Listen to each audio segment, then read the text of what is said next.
Again, ang trivia po dito ha. Kapag marami, siniguelas. Pag isa lang, siniguela. Joke lang po. Ayan.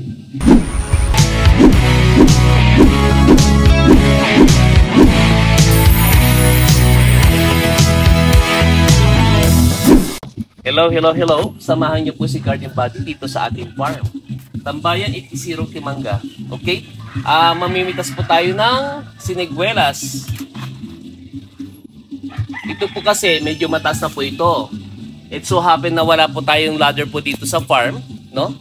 Kaya ito na lang yung ginawa kong improvise.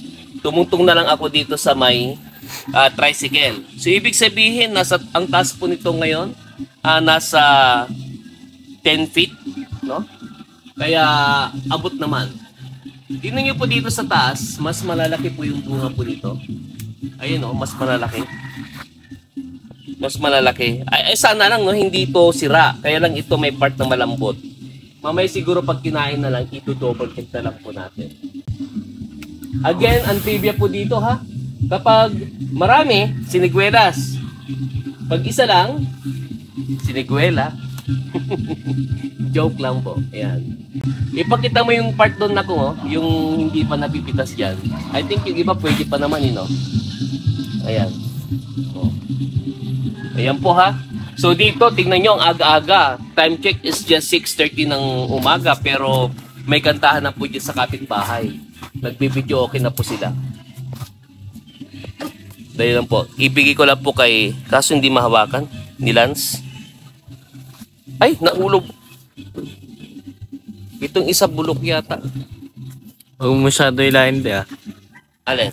Ang puno. Oo. Marupok yan eh. Marupok daw pala ito.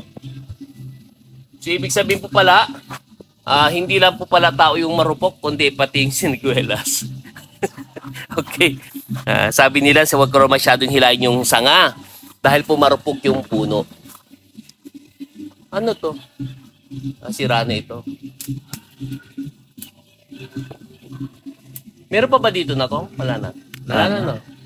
Lipat na lang sa kabila. O, di po ba? Ang saya, di po ba? Yung bang kada punta dito sa farm, laging may mapipitas. Kasi nga po, meron po kami ditong iba't ibang fruit-bearing trees. Siyempre, by season po yan, di po ba? Kapag panahon ng mangga, may pipitasin ka. Pag panahon ng saging, ang saging naman po kasi all year throughout eh. So kahit na basta pag namunga po yan, diretso po yan. Ayan po ha, so dapat ingat-ingat lang kasi this is unsafe act. Pero okay lang naman kasi medyo mababa pa. Okay mga ka-garden lovers, no? Sa mga hindi pa nakapag-subscribe, mag-subscribe na rin po kayo sa aking YouTube channel, and that is Gaylord, your garden buddy. Bye-bye!